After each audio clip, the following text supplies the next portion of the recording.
I feel like I haven't done an on-camera intro in ages. My name is Sally and I am a mixed media artist from Australia, and today we will be unboxing the April Scrawlr Box number 92 and checking out all the supplies. The cockatoos. Checking out the supplies and making some art.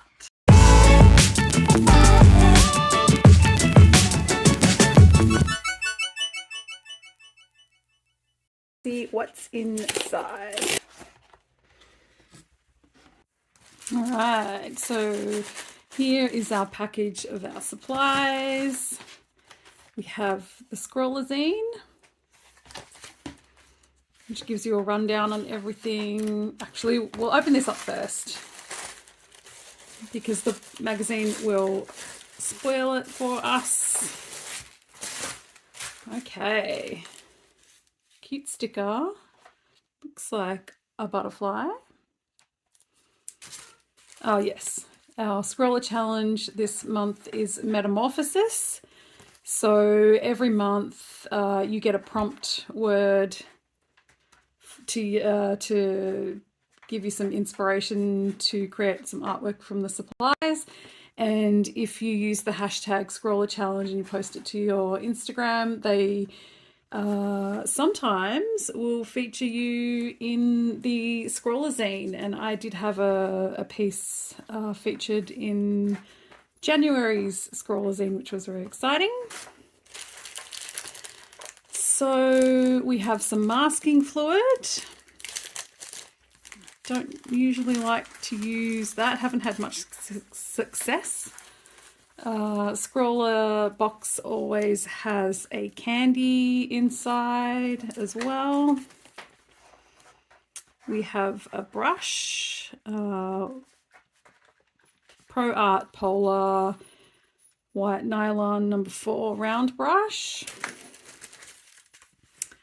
And this. All right, just got some scissors out so I could get that plastic off.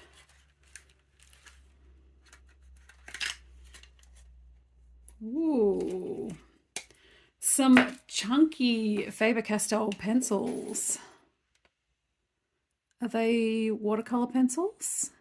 Yeah, they must be. Albrecht Dürer Magnus watercolor pencils. These are, yeah, some chunky pencils. So we've got 5 colors in here. I used to use watercolor pencils all the time, haven't for ages, so that'll be fun. Yeah, 5 Magnus watercolor pencils in light yellow glaze, dark cadmium orange, dark phthalo green, light ultramarine, and warm grey. One thing to note about our masking fluid is it does contain latex, so if you do have a latex allergy, this one would best be avoided. So that's our supplies, our prompt, our sticker, our candy. Then we have our zine. Scrawlr zine gives us another little rundown on our supplies. Candy is chocolate limes, a crispy, tangy lime shell with a smooth chocolate center. Okay. We have a feature on our Scrawlr artist, who is Candice Fincher. Cute artwork. Tips, things to try, how to activate your pigments, how to use your masking fluid, blending, some different techniques. Some advice from the artist.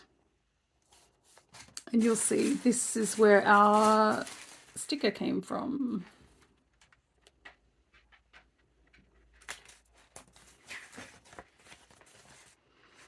Scrawlr gallery. So this is what I was talking about before. You use the hashtag and you might get featured in the Scrawlr zine.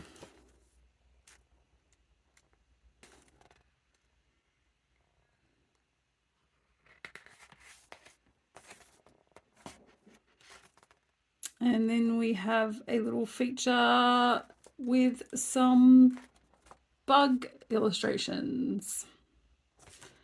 Cool. So we also have a print by the artist, a little interview, all their socials. This is really cute. And then our surface, which is the Frisk A5 300 GSM watercolor paper. It's cold pressed, so it's got a sort of a bit of texture to it. So let's swatch it. Hello, Echo.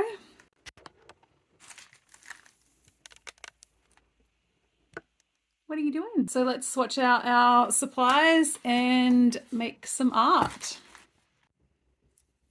So I just thought I'd show you this masking fluid. It actually comes with a little applicator.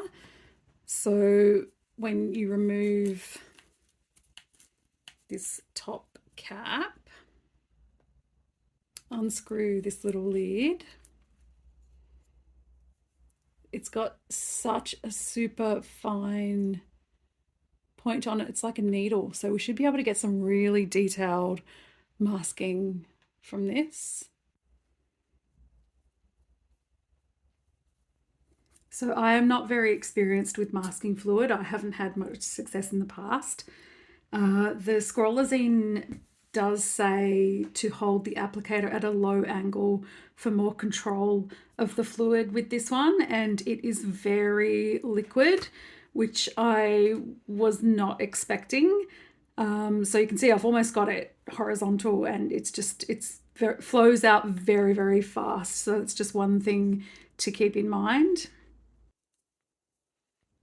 And I'm just swatching out all the colors. You can use them obviously as regular pencils as well. They've got very strong pigment. And one thing I did find is that it was very strange. Like they kind of were foaming up a bit. I don't know how to describe it. I've used watercolor pencils in the past and I've never had this, but can you see these little bubbles? I don't know what that is. Yeah, so anyway, but the pigment's really strong. They activate instantly with water, like very easy to use, very easy to get paint at different levels. And the other thing you can use, so you can use them directly off the paper, but you can also sort of use a really wet brush. Ideally, it would be something a bit larger than this one, so it holds a bit more water. But you can see that I'm rubbing against the tip of the pencil here, and if you combine the colors into a palette, you can mix up a new shade. So you can get a lot of different shades when you're mixing your colors, or you can just mix them straight on the paper. Like you can blend the pencils like normal, like you would use a colored pencil, and then use the water on that way. And again, I love to mute my colors, so I used the orange and the green to create a little brown shade there. And can you see how foamy this is? That's the only way I can describe it.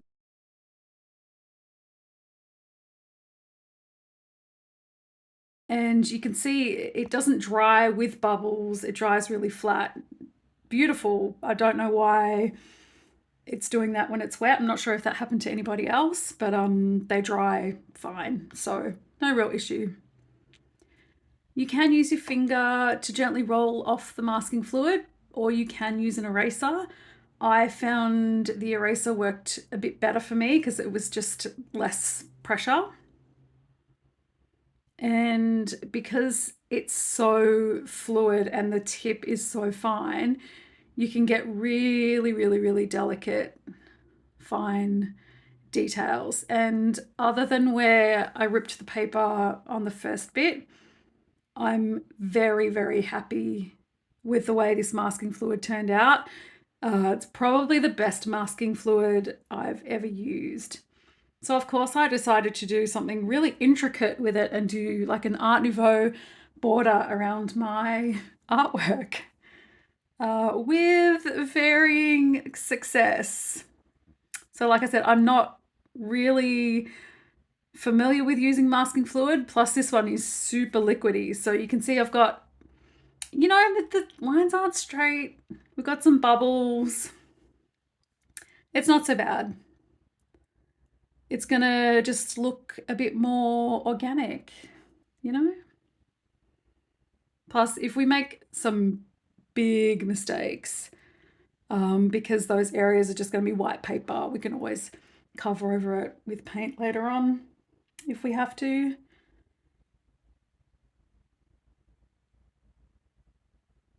So I wanted to do the border, and then I wanted to do the highlights in the eyes, and I'll tell you a little bit more about what I'm actually creating in a little bit.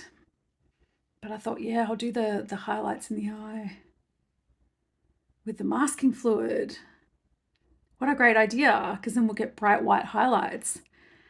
And then this happened. Whoops, and that was a mistake, and that was also a mistake. And every time I went near it, it just made it worse. So I ended up just with this huge blob of masking fluid, but you know what? It's okay. We'll make it work. So a little bit more about these pencils. The Albert Dürer Magnus watercolor pencils from Faber-Castell are high quality watercolors that are great for providing versatility of expression while drawing, shading and painting. They feature acid-free and light-fast pigment in a 5.3mm fully water-soluble lead. Now, I went onto the Faber-Castell website, and these colours are also available. See, with the foaming, what's with all the bubbles? I don't understand. Did this happen to anyone else? It's so strange. Anyway, these colours are available in the regular Albert Dürer watercolour pencil size. So they're exactly the same, they're just larger. So these ones are a 5.3mm lead, and the regular size is a 3.8. So they're significantly larger. And the grey, the warm grey, is actually warm grey 5 in this set. So it's not quite the darkest. There is a warm grey 6 in the full set of colours.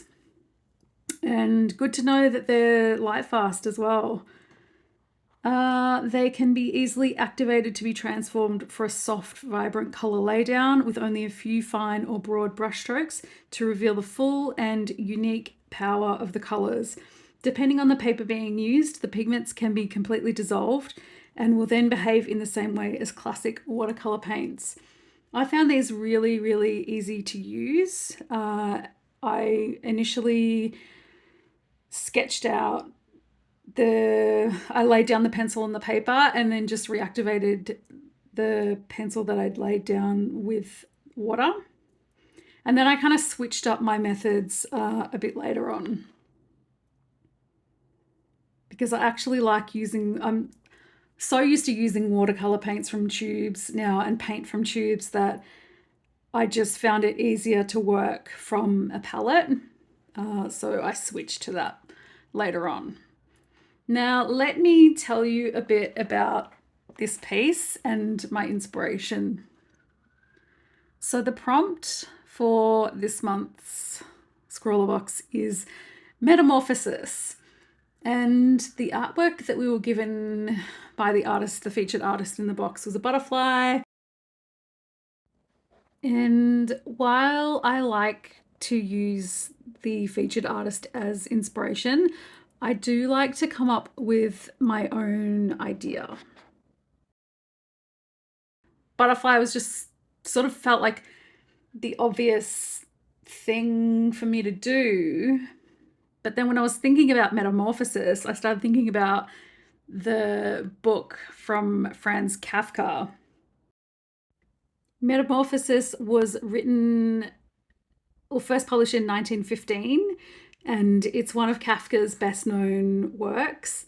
It is about a gentleman, a salesman, who wakes up one morning to find that he has been transformed into a bug, a cockroach, Yeah, and then it's just him struggling to adjust to that.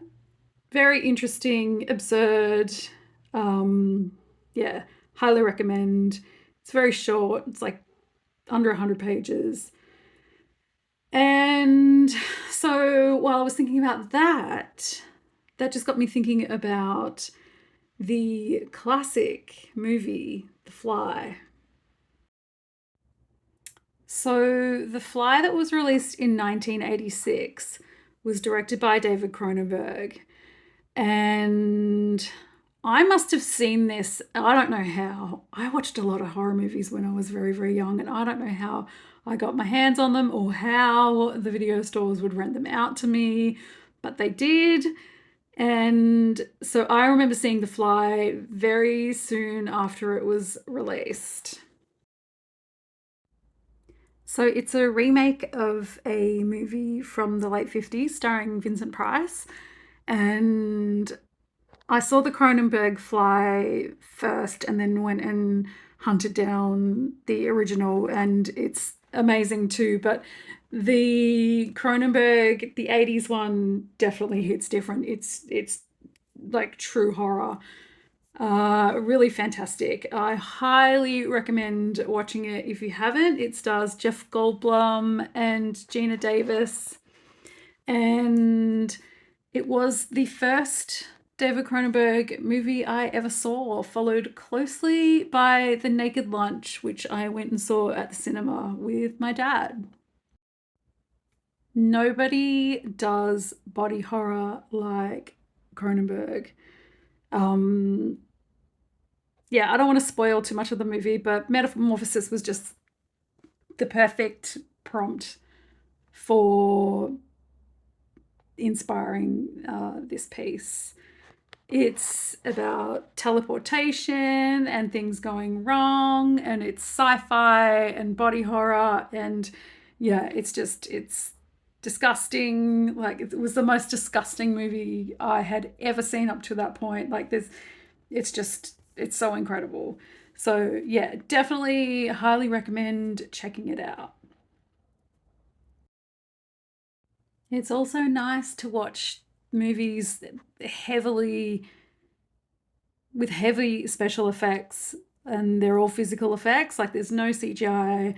Um, they made all that stuff. I think Goldblum's makeup took like 5 hours to do every day, and can you even imagine? Like it's just not like that anymore. Um, yeah, so here's me being nostalgic and old for like 80s movies. But it's so good, and it's sad, and yeah, it's just incredible. Like just go watch it and let me know when you do. Like, jump in the comments and tell me what you thought.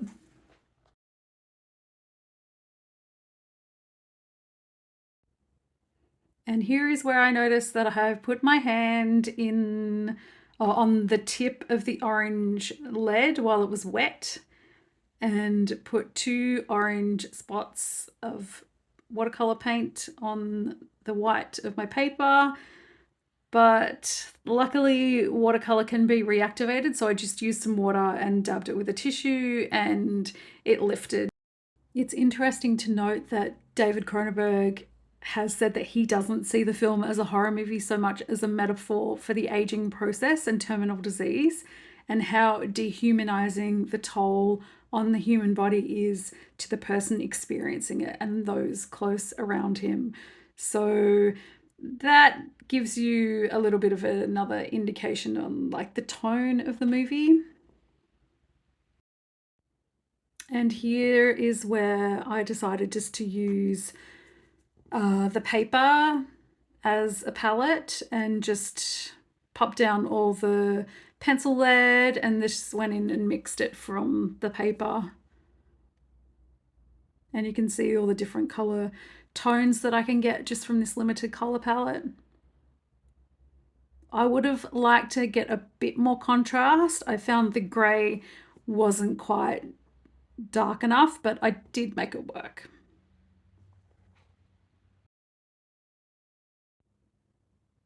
So I'm just going through and adding details, just trying to build up the values. Can you imagine having that fly lurking around behind you? Hideous.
So now it is time. I figured I've got most of the watercolor down and I want to just remove the masking fluid and then go in doing the final details just with dry lead.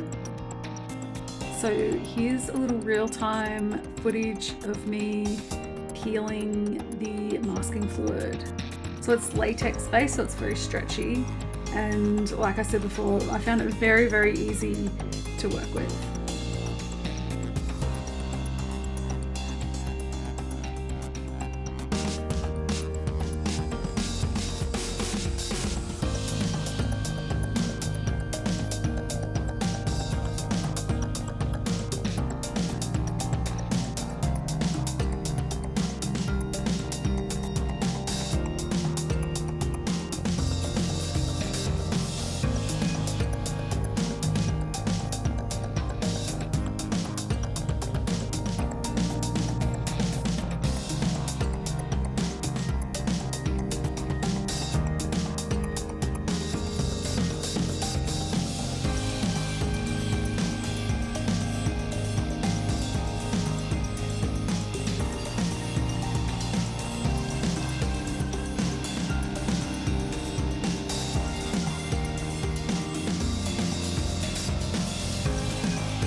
So it looks really cool. I really like the effect of it. It didn't come out looking as disheveled as I thought it was going to when I initially put it down. Like, it does look a lot cleaner than I initially thought. And I just thought it would add like a cute little border to my piece.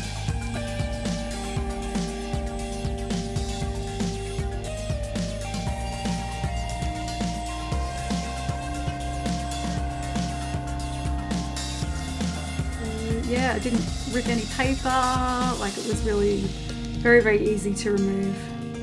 I think I'm going to try it out on different kinds of papers and see how I get on with it. But yeah, stoked with it.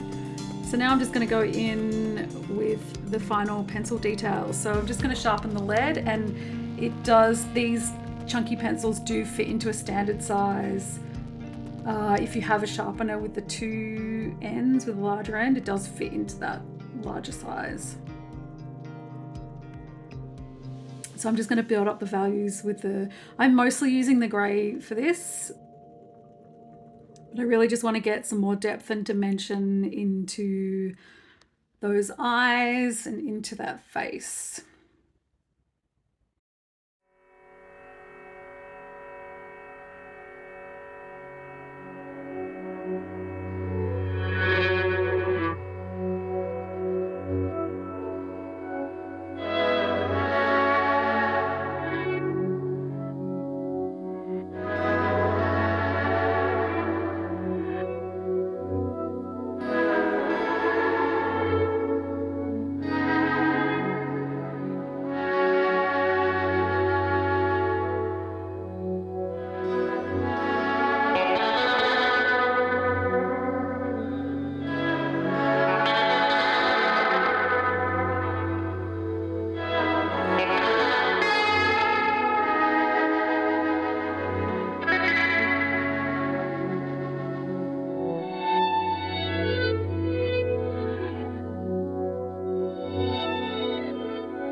So Echo jumped up onto my desk and just knocked the whole tripod over, but she was super, super cuddly. So I had to let her just come and snuggle. Like, she's so cute.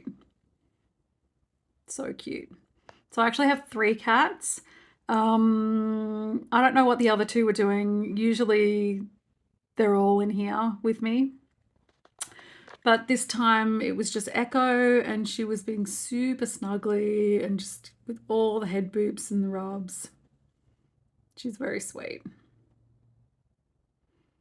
So I decided to leave all this footage in because she's so adorable, and I'm pretty sure I got some cat lovers watching.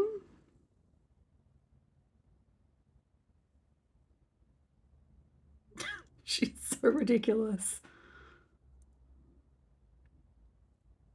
Now I'm trying to work, but you know.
So I'm just putting the final touches on now, and I really like how this turned out.